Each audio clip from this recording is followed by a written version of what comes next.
அப்போது ஒவ்வொரு புராணங்களும் நமக்கு பல விஷயங்களை வந்து சொல்லுது. ஓகே, புராணங்கள் சொல்கிற புராணங்கள் சொல்ல வர்றது இறை நம்பிக்கையோ இறை பக்தியையோ இல்லை கடவுள் அப்படிங்கிற அதீத சக்தியை வந்து அங்கே அவரை பற்றி பேசுகிறதுக்கோ கிடையாது. அதில் நமக்கான நம்மளை நெறிப்படுத்துறதுக்கான மனிதர்களை ஒழுங்குபடுத்துறதுக்கான ஒரு நல்ல விஷயங்கள், உடல் அறிவியல், இயற்கை பற்றின புரிதல், ஏகப்பட்ட விஷயங்கள் இருக்குது. புரியுதுங்களா? அதே மாதிரி தான் அதான் நான் சொன்னேன் இல்லைங்களா, சுந்தரகாண்டம் படிக்கும்போது எப்படியான விஷயங்கள் இருந்ததுன்னு அதை திருக்குறளை வச்சு சொன்னேன் இல்லையா. இப்போ இதே மாதிரி இப்போ திருக்குறளை எடுத்துக்கிட்டோம்னா கூட திருக்குறளை திருவள்ளுவர் அவர் எப்படி வாழ்ந்தாரோ அதை பதிவு செஞ்சதுனால தான் அதோடைய தாக்கம் இன்றைக்கி நம்ம திருக்குறளில் இருக்கிற வாசகங்கள் மாதிரி வாழணும் அப்படிங்கிற ஒரு தூண்டலை நமக்குள்ளே ஏற்படுத்துது. அதற்கு காரணம் அதை எழுதின ஒருத்தருடைய தாக்கம் அதில் நிறைஞ்சிருக்கு. அவர் அது மாதிரி வாழ்ந்ததுனால அது நமக்கு தாக்குது. இதுதான் உண்மை. இதுதான் எங்கள் எல்லா அபூலீடர்ஸ்கிட்ட வந்து இருக்குது. நாங்கள் எல்லாருமே பசிச்சு சாப்பிட்றதுனால, இரவு நேரங்களில் உறங்குறதுனால நாங்கள் சொல்கிற வார்த்தைகள் எங்கள் பேஷண்ட்டுங்கிட்ட ரிஃப்ளெக்ட் ஆகுது. இப்போ அவங்கள என்னென்னா பசிச்சு சாப்பிட்றது அப்படிங்கிறது அவங்களுக்கு தன்னியல்பில் இதே நாங்கள் கடைப்பிடிக்காம வந்துட்டு அவங்க சொன்னால் அவங்ககிட்ட அது தாக்கமே இருக்காது. நாங்கள் கடைப்பிடிக்கிறதுனால தான் அவங்கக்கிட்ட நாங்கள் சொல்கிற வார்த்தைகள் ஒவ்வொன்றுமே வந்து அவங்களுக்குள்ள அதை கடைப்பிடிக்கணும், நம்மளும் செய்யணும் அப்படிங்கிற ஒரு உள்ளுக்குள்ளே ஒரு உந்துதலை இருக்குது. அதே மாதிரி திருக்குறள் இன்னொன்று, இப்போ திருக்குறள் வந்திருக்கு இல்லையா, இப்போது ஒவ்வொரு மறைநூல் இருக்குது. ஒவ்வொரு மறைநூலுக்கும் அதை விட சின்ன சின்ன சைடு ஒரு புக்ஸ் வந்திருக்கா இல்லையா, அதை பற்றின ஒரு நெக்ஸ்ட் வெர்ஷன், நியூ வெர்ஷன் வந்திருக்கா இல்லையா. இப்போது பைபிளே எடுத்துக்கிட்டோன்னா புதிய ஏற்பாடு அப்படின்றது ஒன்று வந்திருக்கு இல்லையா. அப்போது இந்துக்களுடைய புக் எடுத்துக்கிட்டிங்க அப்படின்னா வேதங்கள் இருந்தால் வேதங்களை தழுவிய அடுத்தடுத்த புத்தகங்கள் பகவத்கீதை, வேதங்களுக்கு அப்புறம் வந்த புத்தகங்கள் பகவத்கீதை. பகவத்கீதையில் இருக்கிற மேக்சிமம் விஷயங்கள் வேதங்களில் எழுதப்பட்டிருக்கிறதா சொல்லிக்கிறாங்க இல்லையா.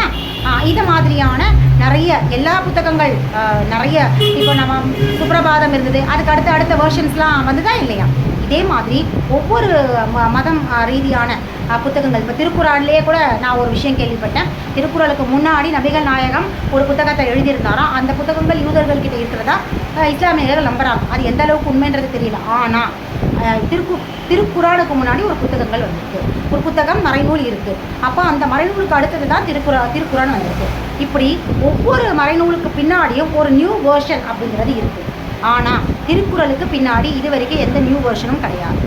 ஒன் அண்ட் ஒன்லியாக தான் இன்னும் இருக்குது. அதோடைய தத்துவத்தை எடுத்துக்கிட்டு இன்னும் யாராலையுமே அது மாதிரி எழுத முடியலை, அதை முயற்சியும் செய்ய முடியல. பிரிட்டிஷ் காலத்திலேருந்தே வெளிநாட்டுக்காரங்கள்லேருந்து இன்றைக்கி மொழி பெயர்த்துருக்குறாங்களே ஒழிய அது அப்படியே பல மொழிகளில் பெயர்த்துருக்குறாங்களே தவிர அது மாதிரியான தத்துவத்தை வச்சுருக்கிற ஒரு நியூ வேர்ஷன் இது வரைக்கும் வரும். ஏன்னா அது வாழ்ந்தால் தானே அது மாதிரி கடைப்பிடிக்க முடியும். திருவள்ளுவர் எழுதியிருக்காருன்னா அந்த 1330 குறளுமாவுமே அவர் வாழ்ந்திருக்கார். அதனால தான் அதை பற்றின இன்னொரு புக்கு வரல. அது அந்த அளவுக்கு தாக்கத்தை ஏற்படுத்தியிருக்கு. ஆனால் இப்போ அதை பேஸ் பண்ணி நீங்கள் ஒரு புத்தகம் எழுதினாலும் அது நிச்சயமாக அந்த அளவுக்கு தாக்கத்தை ஏற்படுத்தவே படுத்தாது. அது மாதிரி எழுதவும் முடியாது. ஏன்னா அது மாதிரி வாழவே முடியாது. அந்த திருக்குறள் முன்வைக்கிற கருத்துக்கள் மாதிரி இது வரைக்கும் எந்த மனிதனும் வாழவில்லை. அந்த 1330 குறள்லையுமே திருவள்ளுவர் வாழ்ந்திருக்கார். அதில் ஓரளவுக்கு வாழ்ந்திருக்கலாம், மேக்சிமமாக வாழ்ந்திருக்கலாம் மனிதர்கள். ஆனால் முழுமையாக வாழ்ந்தவங்க கிடையாது. அவர் ஒருத்தர் தான் வாழ்ந்தார். அவரை ஒருத்தரால் மட்டும்தான் அந்த குறளை எழுத முடியும். இதுதான் திருக்குறளுடைய ஸ்பெஷாலிட்டி. அதே இடத்துல தான் கம்பர் எழுதுனதும் சரி, வால்மீகி ராமாயணம் ரெண்டுமே ஒன்று தான். அவர் ஒரு மொழியில் எழுதியிருக்கார், இவர் ஒரு மொழியில் எழுதியிருக்கார், அவ்வளோதான் டிஃப்ரென்ஸ். ரெண்டு பேருமே அவங்க எப்படி வாழ்ந்தாங்க, அவர் எப்படி உணர்ந்தாங்களோ அதை தான் அங்கே பதிவு செஞ்சுருக்காங்க. எல்லா புராணங்களும் இதிகாசங்களும் எழுதப்பட்டது அவங்க வாழ்ந்ததும் அவங்க உணர்ந்ததும். அதனால தான் இன்றைக்கி பிரசித்தி பெற்றிருக்கு இல்லையா. இல்லைன்னா பிரசித்தி பெறாதே இல்லையா. அதே இடத்துல சுந்தரகாண்டம் கம்பர் அதை பதிவு செய்யும் பொழுது, அதை எழுதும்பொழுது அவருக்குள்ள ஏற்பட்ட ஒரு தாக்கம் தான் அதில் ரிஃப்ளெக்ட் ஆகிருக்கு. அவர் அதுவாக வாழ்ந்திருக்காரு. அதனால தான் சுந்தரகாண்டம் எழுத முடியுது. அதனால தான் சுந்தரகாண்டத்தை படித்த பெரும்பாலானோருக்கு அதை படித்ததுக்கப்புறம் திருமணம் மாதிரியான நல்ல விஷயங்கள் வீட்டில் நடந்திருக்கு. அதை படிக்கும் பொழுது அது உடம்புக்குள்ள ஒரு வித சேஞ்சஸ் ஏற்படுத்துது இல்லையா. இப்போது அரச மரத்தை சுற்றி வந்தால் நிறைய பெண்களுக்கு கருத்தரிக்கும், குழந்தை பிறக்கும், திருமணமாக ஆகும். இதில் என்ன விஷயம்னா, முதல்ல ஃபஸ்ட்டு அடிப்படையாக ஒரு நம்பிக்கை மனசுக்குள்ளே பாசிட்டிவ். அப்போது ஒரு ஹார்மோன் செக்ரேட் ஆகுது உடலுக்குள்ளே. இதை செஞ்சால் ஒரு நல்லது நடக்கும் அப்படிங்கிற ஒரு திங்கிங்கோடு போகிறோம். அங்கே போகும்பொழுது அங்கேருந்து அந்த அரச மரத்துலேருந்து வர காற்று, நேச்சுரலான காற்று அவங்களுக்கு உடம்புக்குள்ளே பலவிதமான உடல் சார்ந்த கழிவுகளை வெளியேற்றுறதுக்கு உதவி செய்யுது. புரியுதுங்களா? அப்போ அவங்க உடம்புக்குள்ளே தேக்கி வச்சிருக்கிற மனக்கழிவு உளவியல் ரீதியான, ஏன்னா இங்கே பாசிட்டிவான ஒரு தாட் வந்துருச்சு இல்லையா, அந்த மரத்தை சுற்றி வரும்பொழுது அவங்களுக்கு நல்லது நடக்கும் அப்படிங்கிற ஒரு தாட்டை இங்கே உருவாக்கியாச்சு. அப்போ அந்த மரத்தை அவங்க நம்பிக்கையோடு சுற்றுறாங்க. அப்போது அங்கேயே மனம் சார்ந்த அவங்களுடைய கழிவுகள், ஏதாவது சோர்ந்து போகிறாங்க, தனக்கு கல்யாணம் ஆகலையேன்ற இறுக்கம், ஒரு பதட்டம், ஒரு கஷ்டம், துக்கம், கவலை, பயம், எல்லா விதமான உடலில் ஏற்பட்டிருக்க கழிவுகளும், எமோஷ்னல் கழிவுகளையும் இந்த பாசிட்டிவான தாட்ஸ், உளவியல் ரீதியான இந்த தாட் வந்து அப்படியே சரிப்படுத்துச்சு. அப்போ ஒரு ஹார்மோன் சுரக்குது, பாசிட்டிவான அங்கே எண்ணம் வரும்போதே ஒரு ஹார்மோன் செக்ரீட் ஆகுது. அந்த ஹார்மோன் என்ன ஆகுதுன்னா இந்த கழிவுகளால் ஏற்பட்ட பிரச்சனைகளுக்கான ஒரு தீர்வாக, ஒரு சரி செய்கிற ஒரு ஹார்மோனாக அங்கே செக்ரீட் ஆகுது. இது பேலன்ஸ் பண்ணுது. அதோட ப்ளஸ் அங்கே சுற்றும் பொழுது அங்கேருந்து இருக்கிற பஞ்சபூதங்கள், அந்த காற்று, அந்த சுற்றி இருக்கிற அந்த அரச மரத்தில் இருக்கிற ஒரு பாசிட்டிவான ஒரு அட்மாஸ்பியர் நான் சொல்கிற திங்கிங் இல்லை, அட்மாஸ்பியர், அது பஞ்சபூதங்களால் ஆனது. அட்மாஸ்பியர்னாலே பஞ்சபூதங்கள் தான். அப்போ அந்த சூழல் வந்து அவங்களுக்குள்ள தேங்கி இருக்கிற உளவியல் கழிவுகள் ப்ளஸ் உடலியல் கழிவுகளை நீக்கும்போது அவங்களுடைய உடல் மெருகேறுது. மனம் சரியாகும்பொழுது அது பாடியில் ரிஃப்ளெக்ட் ஆகுது. அப்போது பாடி ரிஃப்ளெக்ட் ஆகும்போது அவங்களுக்கு நல்ல விஷயங்கள், அதாவது குழந்தை இல்லாதவங்களுக்கு குழந்தை பெற்றுக்கிறதுக்கான உடல் சார்ந்த ஒரு நல்ல விஷயம் நடக்குது. திருமணம் ஆகாதவங்களுக்கு அவங்களுக்கு உடல் சார்ந்த பிரச்சனைகள் சரியாகும்போது திருமணமாகும். இதுதான் அங்கே இருக்கிற சயின்ஸ். இப்போ நம்ம முன்னோர்கள் சொல்கிற ஒவ்வொரு விஷயத்துக்கு பின்னாடியும் பாடி சயின்ஸ், உளவியல் ரீதியான சயின்ஸ் எல்லாமே இருக்குது.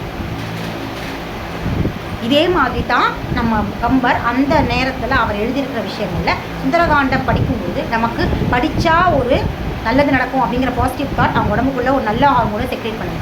ப்ளஸ் அதை ரீட் பண்ணும்போது அவர் எழுதி வச்ச அந்த தாக்கம், அதை ரீட் பண்ண அதில் இருக்கிற வார்த்தைகள் அவங்களுக்கு ஒரு தாக்கத்தை ஏற்படும். எப்படி திருக்குறளை படிக்கும்போது நம்ம அப்படி வாழணும் இல்லையா, நமக்கு அப்படி வாழணும், திருக்குறள் சொல்லியிருக்கிற விஷயங்கள் நம்ம வாழணும் அப்படிங்கிற ஒரு நமக்குள்ள ஒரு உந்துதல் ஏற்படுத்தல, ஒரு தாக்கம் ஏற்படுத்துதில்ல, அதே தாக்கத்தை தான் சுந்தரகாண்டம் படிக்கும்போது நமக்குள்ள அந்த தாக்கத்தை ஏற்படுத்தும். அதுதான் திருமணம் ஆகாதவங்களுக்கு திருமணம் ஆகும். இது சயின்ஸ், இது ஜஸ்ட் ஒரு சயின்ஸ், அவ்வளோதானே தவிர இதில் எந்த அதீத சக்தியும் கிடையாது. புராணங்களும் இதிகாசங்களையும் தூற்றுறதுன்னு தப்பு, பெருசாக போற்றுறது அப்படின்றது மனத வேணாம். அதோடைய இருக்கிற நல்ல விஷயங்களை உணர்ந்தா போதும். எந்த விஷயம், அது எந்த மந்திரங்கள் படிக்கிறீங்களோ இல்லை ப்ரேயர் பண்ணி எதுவாக இருக்கட்டும், எந்த மறைநூல் படித்தாலும் அதில் எழுதியிருக்க வாசகங்களை முதல்ல உணர்ந்து படிங்க. குருட்டுத்தனமாக படிக்காதீங்க. கூட்டுத்தனமாக படிக்கும்பொழுது உங்களுக்கு அதில் எந்த பிரயோஜனமும் கிடையாது. அதில் இருக்கிற வாசகங்களை உணர்ந்தீங்கன்னா அதை சொல்ல வந்திருக்க விஷயம் என்ன, எதற்காக அது எழுதப்பட்டது, எந்த சமயத்தில் எழுதப்பட்டது, எதனால் அந்த ஒரு பர்டிகுலர் ஒரு ஒரு ஒரு மறைநூலில் ஒரு சாப்டர் எழுதி, இப்போது பைபிளில் ஒரு சாப்டரோ குரானில் ஒரு சாப்டரோ இல்லை ஒரு சஷ்டி கவசமோ எதுவோ இருக்கட்டும், எந்த சமயத்தை பேஸ் பண்ணி அதை எழுதினார், அது எழுதப்பட்டவர் எதற்காக எழுதினார், ஒரு ரீசன் இல்லாமல் அது எழுதியிருக்க மாட்டாங்க. அந்த நேரங்கள், அந்த காலங்களில் அந்த சமயத்தில் ஒரு விஷயம் நடந்திருக்கு, அந்த விஷயத்தை சரிப்படுத்துறதுக்காகவும் முறைப்படுத்துறதுக்காகவும் மனிதர்களை திருத்துறதுக்காகவும் இது எழுதப்பட்டிருக்கு. அப்படிங்கிறத உணரணும்னா நீங்கள் அதில் இருக்கிற வார்த்தைகளை உணர்ந்து படிக்கணும். அது ஏதோ கூட்டுத்தனமாக படிச்சிங்கன்னா அதில் ஒன்றுமே புரியாது, எந்த விதமான தாக்கத்தையும் இருக்குது. இப்படி தான் நம் புராணங்களும் இதிகாசங்களும் மந்திரங்களும் மறைநூல்களும் சொல்கிற விஷயங்கள் அப்படிங்கிறது உடல் சார்ந்த அறிவியல் ஒழிய அதீத சக்தியே எதுவுமே கிடையாது. அதீத சக்தியெல்லாம் இருந்தால் மனிதன் விலங்குகள்லேருந்து வந்தால் விலங்குகளுக்கு என்ன இருக்குது, அதுங்களும் வாழுதுங்க, அதுங்களை வாழ்க்கையை முழுசாக வாழுறாங்க, அனுபவிக்கிறாங்க, சாப்பிட்றாங்க, அதுக்கு போதிய உணவுகள் கிடைக்குது, அதற்கான முயற்சிகள் செய்கிறாங்க, வாழ்கிற வரைக்கும் கடைசி காலம் வரைக்கும் வாழறாங்க, குழந்தை பெற்றுக்காங்க, கடைசி வரைக்கும் வாழ்கிறாங்கல்ல, கஷ்டம் துயரம்லாம் எதுவுமே இல்லையே. இன்றைக்கு இருக்க மிருகங்களுக்கு தான் இருக்குது. ஊசி, இன்ஜெக்ஷன், நம்ம போடுற சாப்பாட்டில் இருக்கிற கெமிக்கல்ஸ், மேக்ஸிமம் கெமிக்கல்ஸ் அதுங்களுக்கு தான் கொடுக்குறோம் நம்ம. ஸோ இதனால தான் இன்றைக்கி இப்போ விலங்குகள் பாதிக்கப்பட்டிருக்கு. ஆனால் விலங்குகளும் ஆரோக்கியமாக வாழ்ந்தாங்க. ஏன் மனிதன் மட்டும் இவ்வளோ அல்லல் படுறான் அப்படின்னா தேவையில்லாத விஷயங்களை சிந்திக்கிறதுனால, தேவையில்லாத விஷயங்களை செய்கிறதுனால. நம்ம முன்னோர்கள் சொன்ன விஷயங்களை முழுசாக புரிஞ்சுக்கிட்டு அதை வாழ்ந்தாலே போதும், நம்ம நல்லா இருக்கலாம்.